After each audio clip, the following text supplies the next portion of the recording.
Thank you for joining XROM, which is India's first AR/VR focused podcast. And today, I'm delighted and honored to have with me Ashish Kumar, who's the co-founder of Metabook XR, a Edtech company that's given a new dimension to the concept of virtual reality in education.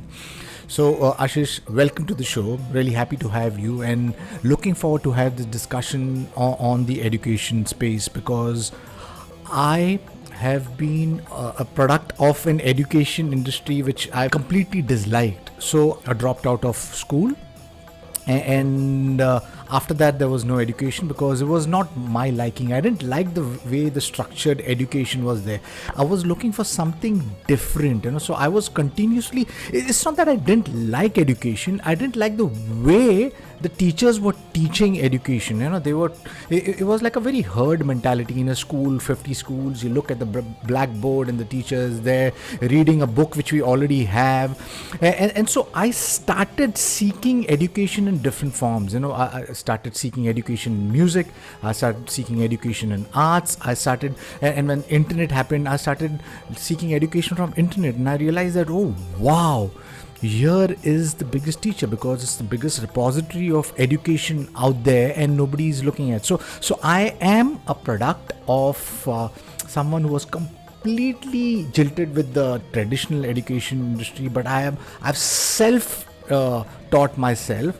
And I'm so happy that I've done that because today I do two podcasts. One is this XROM podcast, and don't know nothing about technology. I've never done a computer course in my life, and I also do another podcast called The Ones Changing the World, which is about complete future frontier tech, where I speak to the people at the forefront of artificial intelligence, quantum computing, and so on and so forth. So yes, excited about this conversation.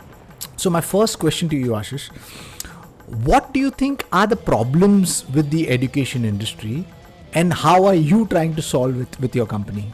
Thanks, Eddie, for having me. It's really a pleasure to have this conversation about education and about the use of technology in education. So I completely understand and empathize when you said that you didn't like the way the education is being pursued.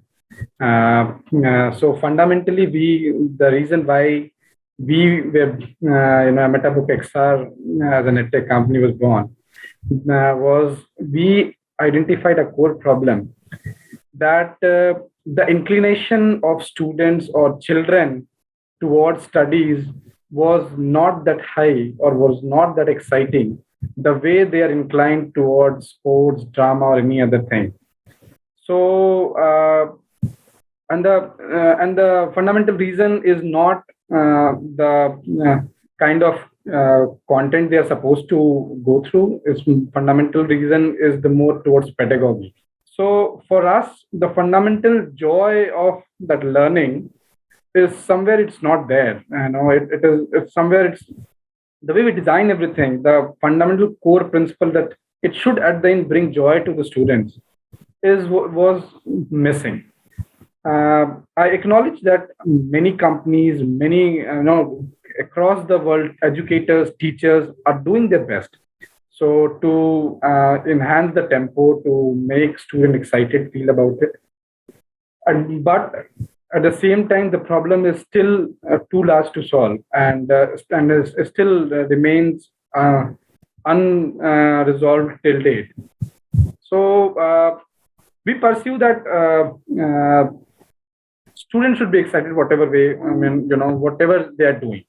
And then only they will naturally try to pursue. And that becomes a stepping stone for further enhancement. So we have a mission. We believe that if someone is liking something, then only they will go beyond what is currently existing, right? So they will understand the concept and then they start building upon that. But the moment the joy is missing out of this in this entire process, they will stop at one particular level. They will try to take it as a task, and they'll finish it, and they'll move on to something they like. They probably go like going out with their friends, play sports, anything like that. But they will never go and pick up an extra book, or they will never go and talk to someone more educated or more some knowledgeable to gain some extra knowledge. This will only happen if they're excited about what they're doing.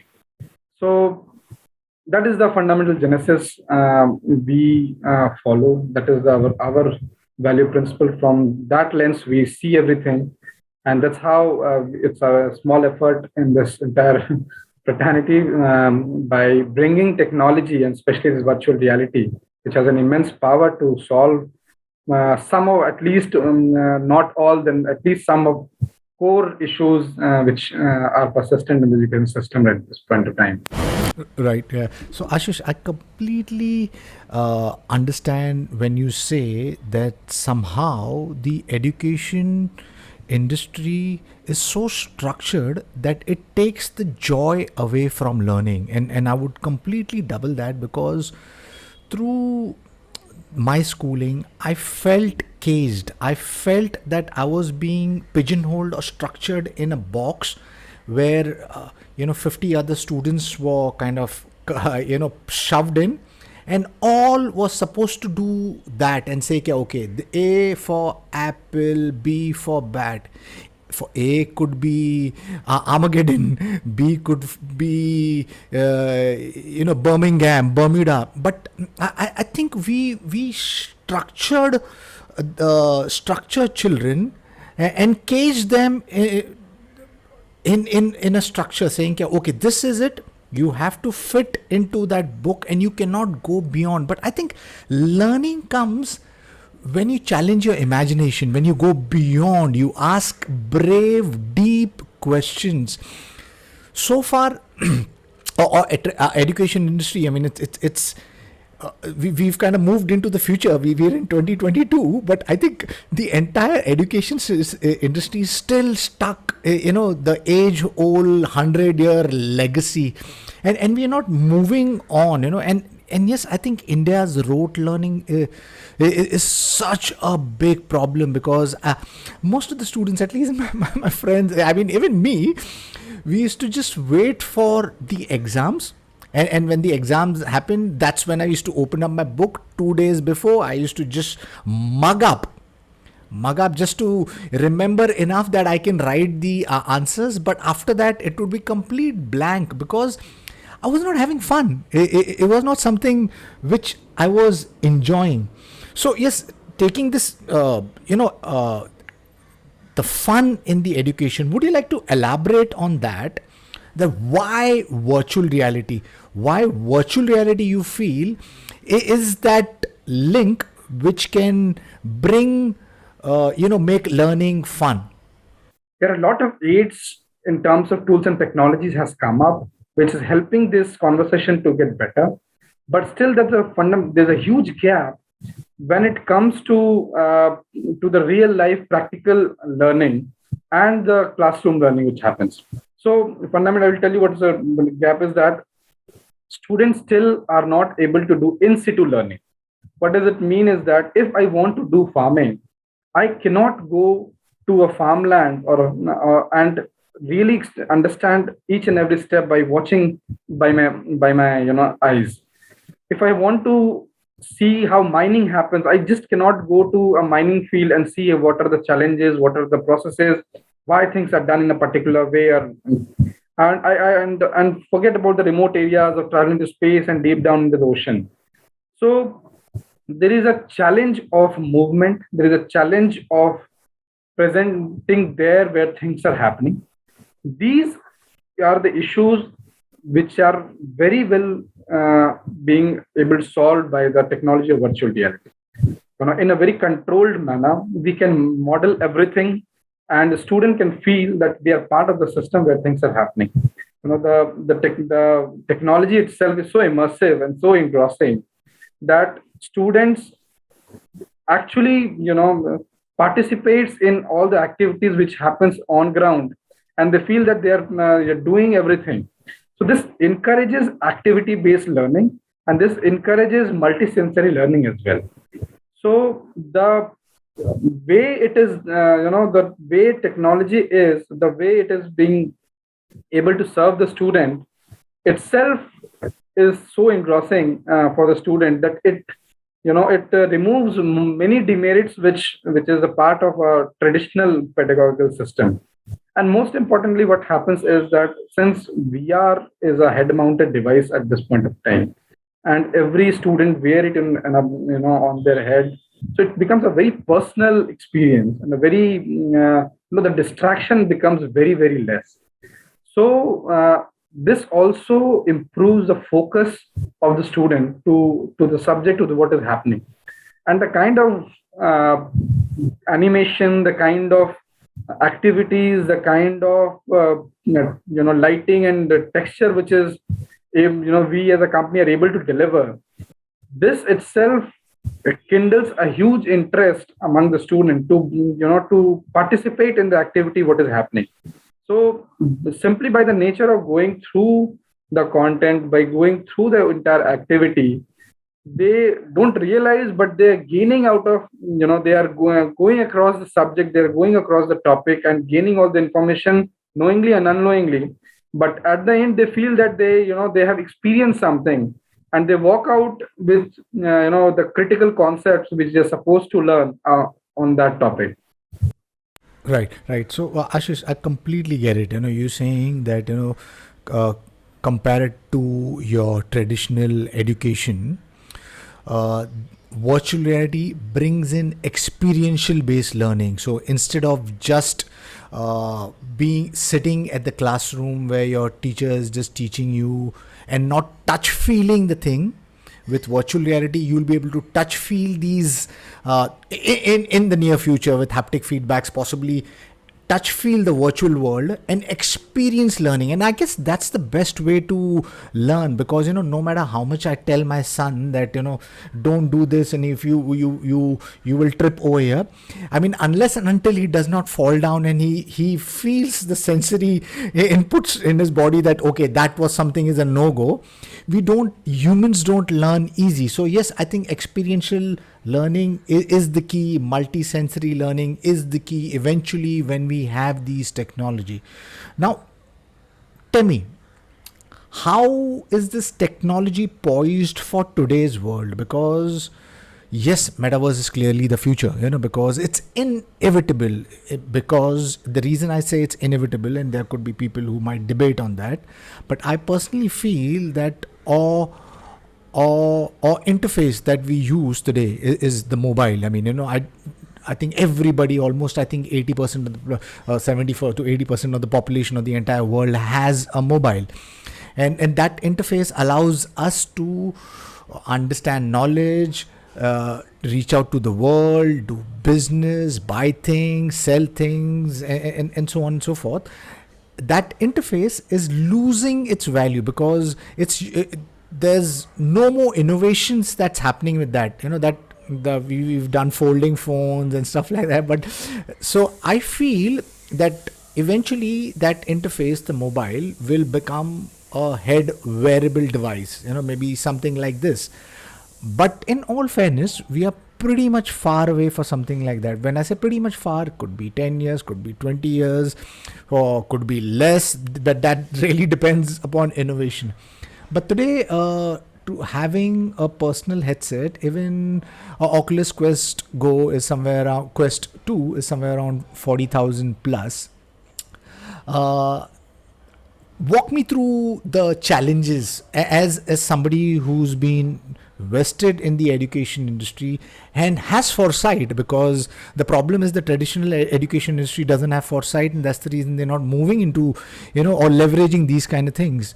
But what are the challenges from as a startup that you see for having mainstream adoption of virtual reality or augmented reality or mixed reality education? No, I am with you with an assessment that metaverse is inevitable and is the future. There is no doubt about that. And fundamental benefit which it brings, I will come to the challenges, because we must understand what is the fundamental benefit is that we are able to do a lot of things in metaverse in a very safe environment. So like the anything we do, like for example, taking experiment chemistry or anything, we are able to do in the controlled virtual reality in a very controlled environment, which is not possible in a physical setup. So and many, it brings many merit, which I mentioned in the last question. So going forward with the challenges, yes, there are challenges. There is no doubt about that. We are at a stage where virtual reality based education, or for that matter anything, has two components. One is the hardware component and there is a software component. So hardware is evolving. Great giants of the world are working relentlessly to make it better and better every day. I understand that still at this point of time, the cost of the hardware is still on the higher side. But I have a deep faith in that the kind of effort these giants are putting and the great minds of the world are working on it, it will very soon, the prices will be will come in a very reasonable bracket, and the power of the headset will also improve significantly. And this has happened across the industries. For that matter, you mentioned about the mobile. Remember those telecom days where the incoming calls were charged, and all the headsets have different capabilities. So, but suddenly, things change, and the reason is that there is a strong theory of power of exponential. We should not miss that power of exponential. So after a point, it will tip off. The entire technology will tip off, and in fact, the virtual reality as a technology has already crossed in the Gartner curve, of technology. They already reached at a point where it is now ready for technology of mass adoption, and it will be omnipresent in all our lives. So yes, challenges is there, that there is a challenge of hardware right now. When I'm saying hardware, I'm saying both in terms of supply chain and the technology per se. There is a challenge of ecosystem, when it comes to repair, when it comes to extended warranties and everything. But having said that, I mentioned that I'm very hopeful because it will very soon, the ecosystem is already developing, and very soon it will develop to an extent that it will be a very easily available device in each of our homes, just like a mobile phone.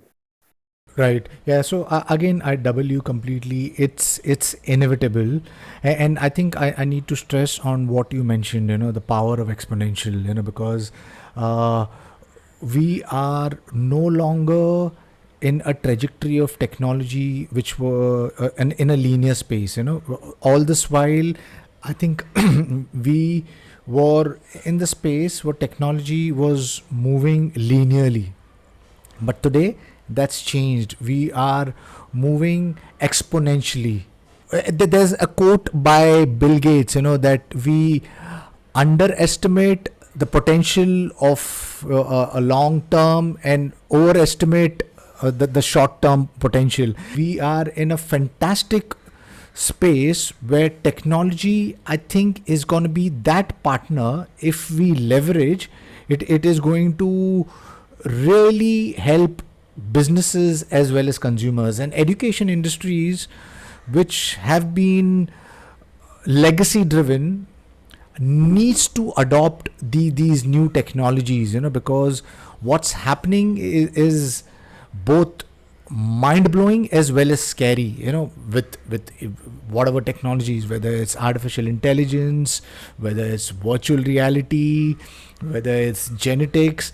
I think we coming to a point where technology in the next few years is going to be akin to magic, like the quote of Arthur C. Clarke: any sufficient advancement of technology is going to be indistinguishable from magic. And that's the space where we are going in. And education, I think, and healthcare, healthcare, I think, are the two core fundamental, which I personally believe should be free and accessible, equitable for everyone. But I think again, that's debatable. Since I mentioned this word, that education and healthcare should be free, and it's a personal opinion. What are your thoughts on something like that? Because today, if you go to see, at least the internet, when I started the conversation, I said internet is become that teacher. It's the largest teacher.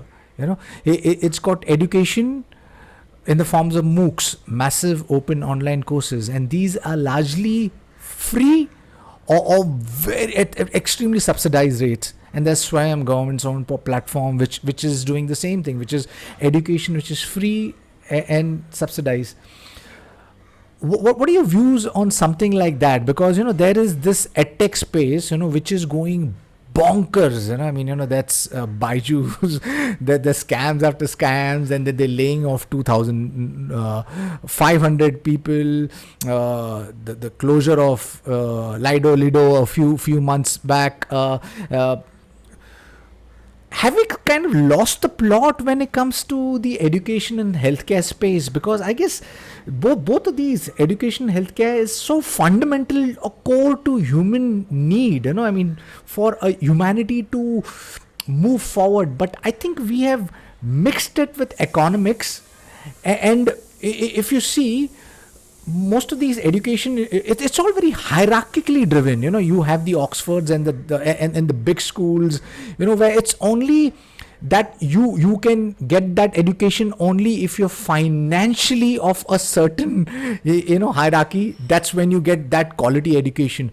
Should education and healthcare be like that? Shouldn't education and healthcare be equitable and accessible to everyone? You brought a very important point that education and healthcare are something fundamental to the human system. And there is no doubt about that everyone in the world, for that matter, should have access to quality education and quality healthcare at a very affordable price. And, when I say very affordable price, it starts from nil, from free to an extent where it is making sense. Beyond that, I completely understand that to deliver any value, to deliver anything, you have a lot of costs, and you have to spend a lot of money in R&D and to create a system, basically. So even if with all great hearts and mind, even if we try our best to deliver things to all the possible people of the world, it still will incur some kind of cost, and it still will warrant some kind of pricing and some kind of revenue. So that is a completely different debate altogether. So, see, someone needs to pay. If it is, anyone for that matter, it's like the government. People are paying, for that matter, institutions are paying, for that matter, administrators are paying. So that is absolutely fine. So I personally have no issues, and I personally feel that everyone is doing their bit. Contribute. The government is doing their role in a very large way, I can say. Private players are doing their part to to improve the system in per se, and for that matter, we are also doing our part to improve the system. It will be difficult to answer in one sentence and one thing, but I firmly believe that as a country and as an individual as well, we all are striving towards a future where we can be able to provide the best of the education, best of the healthcare, for that matter, to everyone in our country, or for that matter in our world, in a most equitable way. And I'm 100% sure in my mind that all the people, all the protagonists, all the the players who are into the system will be more than happy to they are contributing, by the way, they are will be more than happy to contribute to this entire purpose. Metabook XR. Would you like to talk about Metabook XR? Yeah. What are you guys doing? What's the how deeply are you servicing the schools, education, colleges? So we are fundamentally an Edtech company. So we provide virtual reality based educational content to schools and students. So we offer content in maths, science, and social science. And primarily, we establish virtual reality labs inside the school's premises. And we provide a turnkey solution where we establish, we provide VR headset loaded with content, accessories, storage, charging facilities, furniture if required, lab in charges, everything, whatever is required for the entire program to run, that we as a company provide. And our fundamental core principle is that we want the learning to be a very joyful experience. We want students to really enjoy what they are doing. As a startup, we have a huge library of content which we have already built with us. So we started way back, and over a period of time, we have more than 2,000 topics already covered, which is mapped to more than 350 to 400 chapters, from the syllabus. And we are continuously enriching our library. Like, we are already done with the curriculum, so we are expanding beyond curriculum as well. So the entire purpose is to give enough and enough content to student so that they keep on learning and enjoyable, learning and gaining knowledge in the most fun possible way. So I would like to highlight where we bring value to the entire life of the student and entire, to the life of the, for that matter, schools as well. One kind of pedagogy suits one kind of person, or the brain of some people are more inclined towards a reception of one kind of pedagogy or one kind of information which they receive. But a large part of the class, 80% or 70% for that matter, they need a different attention. They need a delivery of content in an absolutely different way. And the moment that difference that is not available to them, they start failing in the established way of education what is there in the system. And the moment they start lagging, I will, like, instead of failing, I would use the word lagging. The moment they start lagging, it creates a vicious circle that they start losing self-confidence as well. They probably, after a point of time, they start feeling that, I think I'm not suitable for, for bringing a huge score of great marks or something. So it's always good that I will get a decent score and I will go ahead and pass on this, and then probably I'm better in something else. Then I'll pursue something else, instead of studies. Still, that is fine. Like, I'm not saying that you should not pursue hobbies like that. Of course, study or anything else beyond studies, absolutely you should pursue. But beyond that, the fundamental reason why this feeling is percolating is that the alternate pedagogy or the alternate way of teaching is not available. So, and this is a huge group and this is a substantial group. So we believe that its problem is not with the children. Problem is not with their mind or with system. Problem is with the system. Problem is with the pedagogical tool. Probably lack of time. Probably lack of enough teachers, enough manpower, enough. We cannot. The system is not able to possibly provide one-on-one attention to everyone and to really kindle those excitement, those imagination which they're supposed to be. So here when we it's in our humble effort and an honest effort, when we bring this VR based education system to them, because of the sheer amazement and because of the sheer the animation and the multisensory in situ learning which this entire technology brings in, they are inclined towards using this as a tool. So they are not thinking that they are being pushed to study something. They are thinking that they are trying to play some game. They are trying to experience something which is fantastic. And within that setup itself, we try our best to impart the most fundamental concept in the most engaging way. And since it's a VR headset, they are head mounted devices, it's a very personalized experience. They are engrossed in the entire environment. So, and as a company per se, we have designed our module that it is very interactive and it ensures self-paced learning. So any student can stay there at one part of the content to an extent she or he likes, and then can move on to the next part of the concept.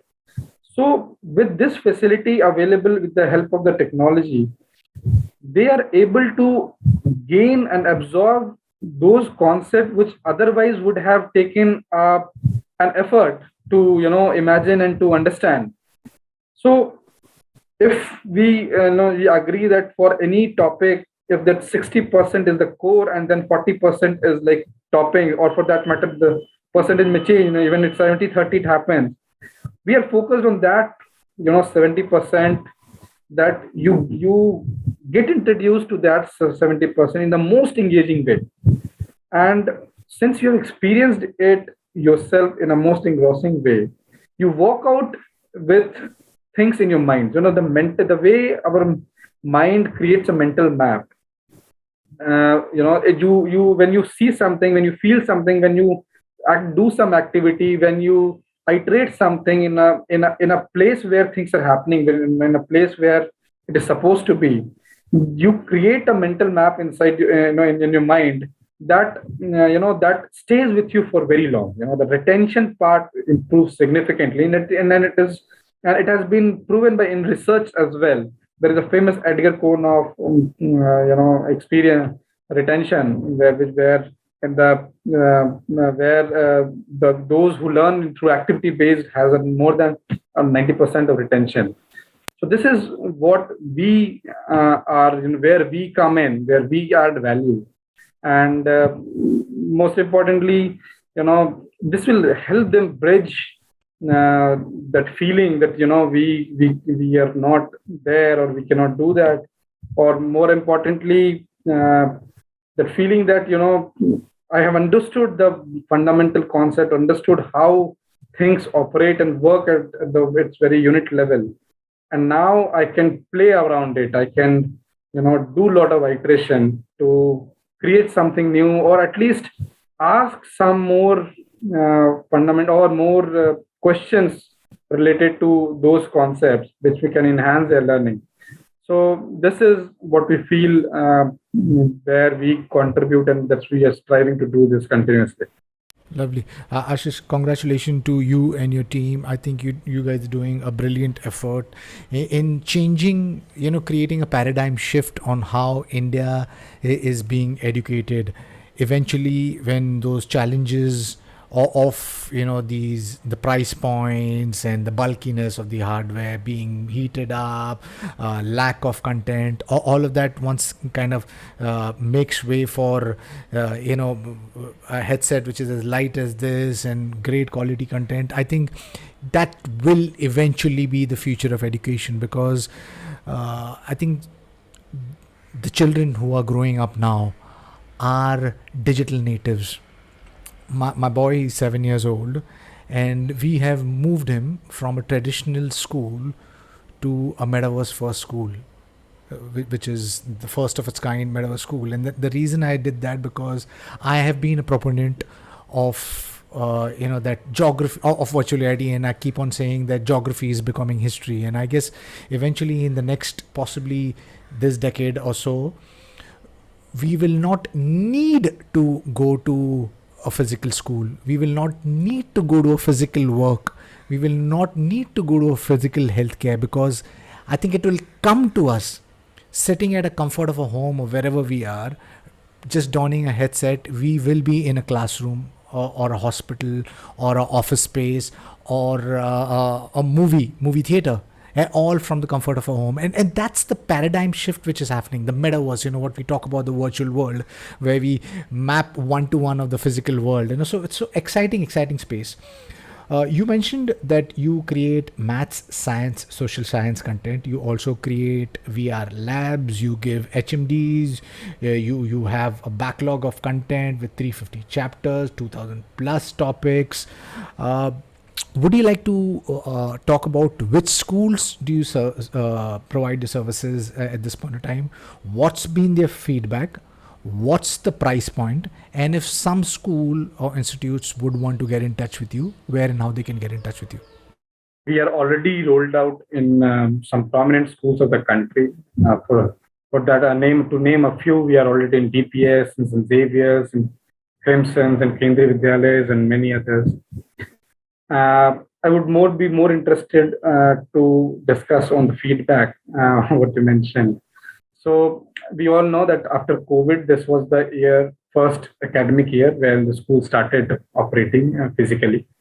And since we established labs in this phase of our company, we directly established labs inside the school premises right now. So we also started operations this year itself. And it's been now from more than around 6 months now since our labs are operational in different parts of the country. I would like to highlight one fundamental feedback which I received from a principal, and I'll come back to the students as well. Principal told me, we have allocated one dedicated period in a week to our classrooms to have experience VR lab.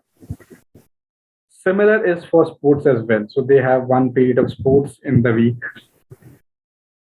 The moment a child misses any of these two classes, either they miss sports class, or if they miss their VR class in a week due to any reason, because of holiday, because there is something going on in the school, something, they start creating our life difficult. They just want it back. They tell us with full force that we want this period to be adjusted somewhere in the week.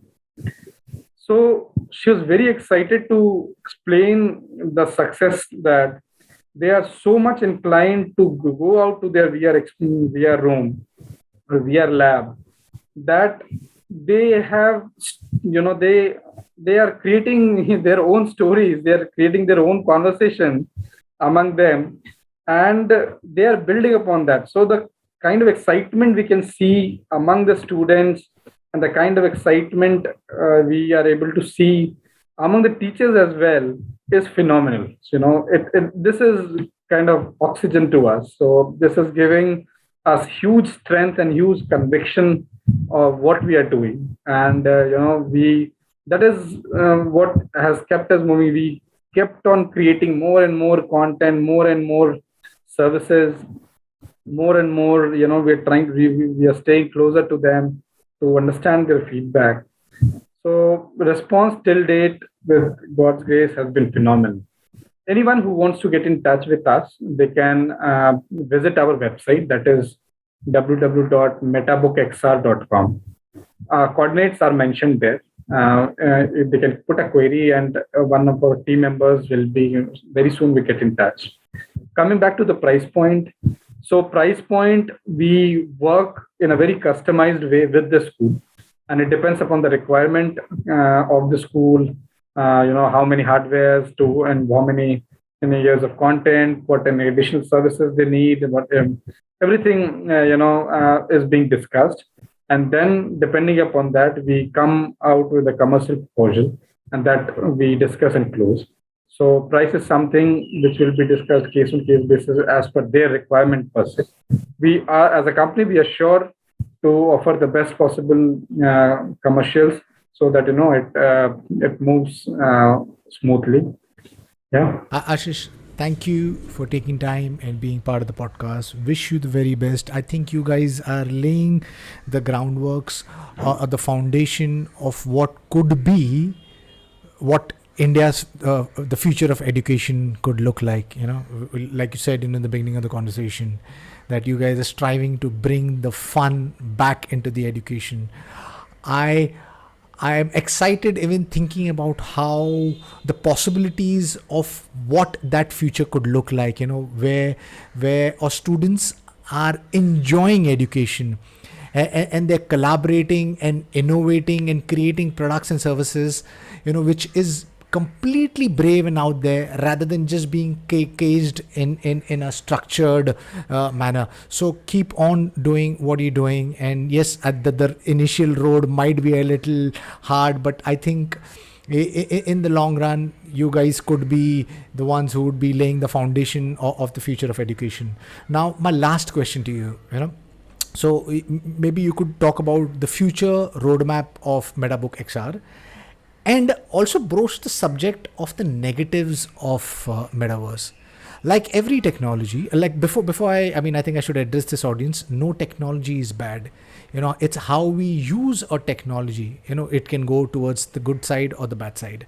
Now, talking about the bad side, I mean, the technology today, I think, it's kind of growing out of hand. The social media, we've seen that how companies can manipulate elections, can manipulate a customer to buy things, and so on and so forth. And right now, we have this thing called artificial intelligence, which is really, really moving from, having narrow capabilities to wider capabilities, and those wider capabilities are getting scarier and scarier.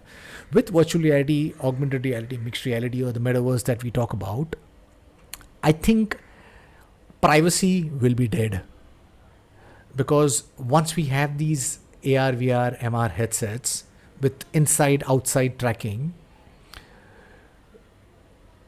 unlike current data which is being hoarded by these big tech,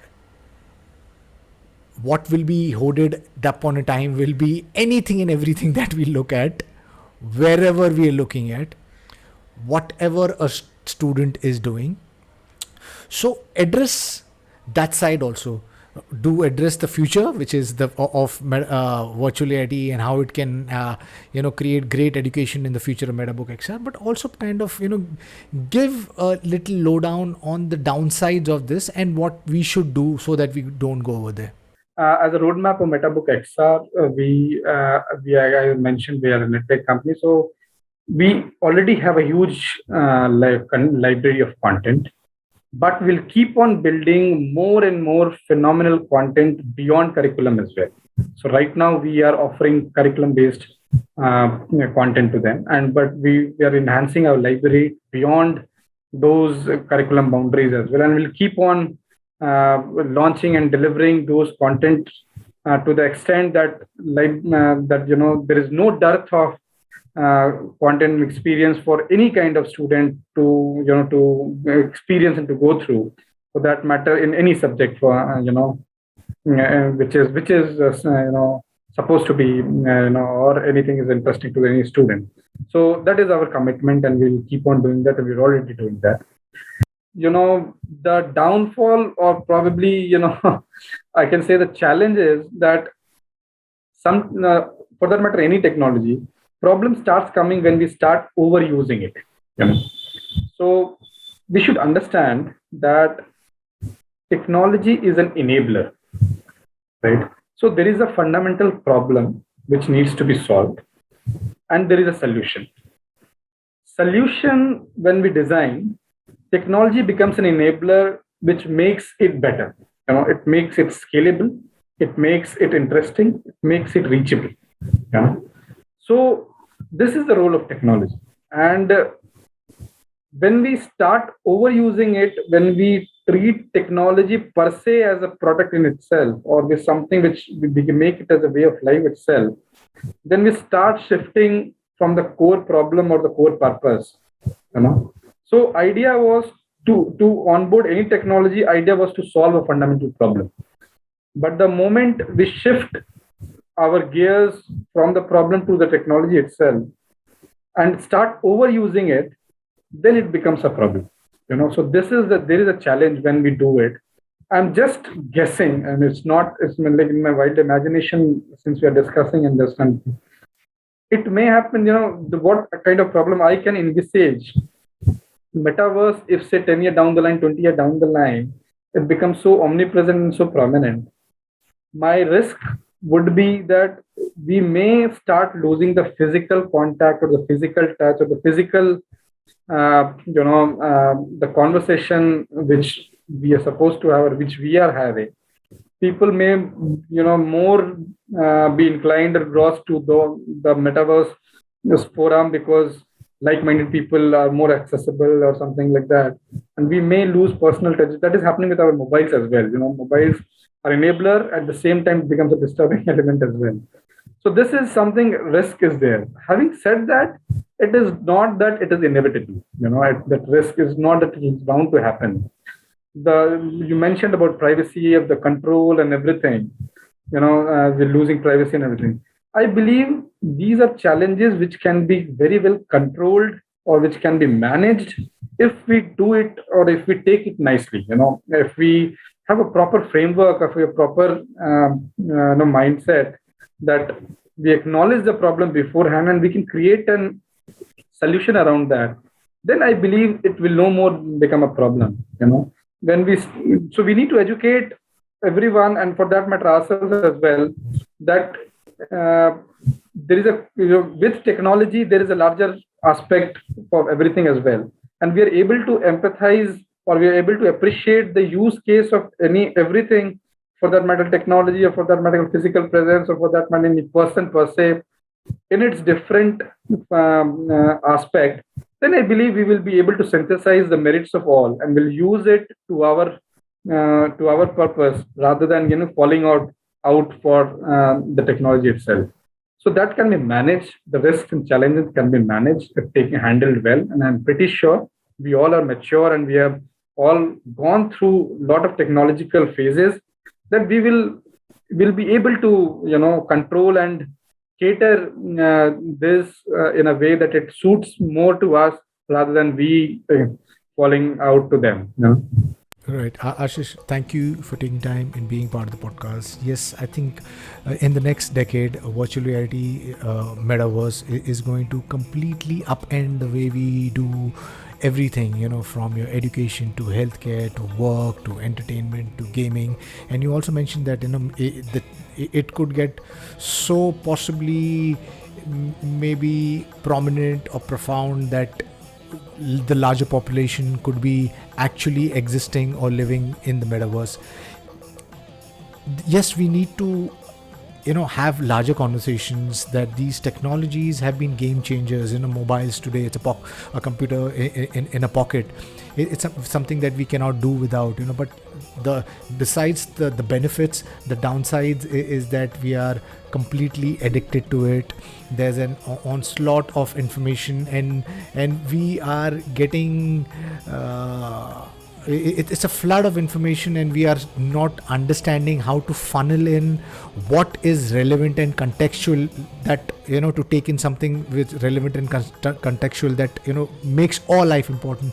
So I guess we need to have these conversations on how we create a path where we tread carefully, because these technology or tool per se is not good or bad. They are just tools which can enhance the way we live, and the future can be really exciting, and it can create a great education also if we take the right path. And I hope that Metabook XR does that and creates the right path in creating an education for India which is bright and great for the future of India.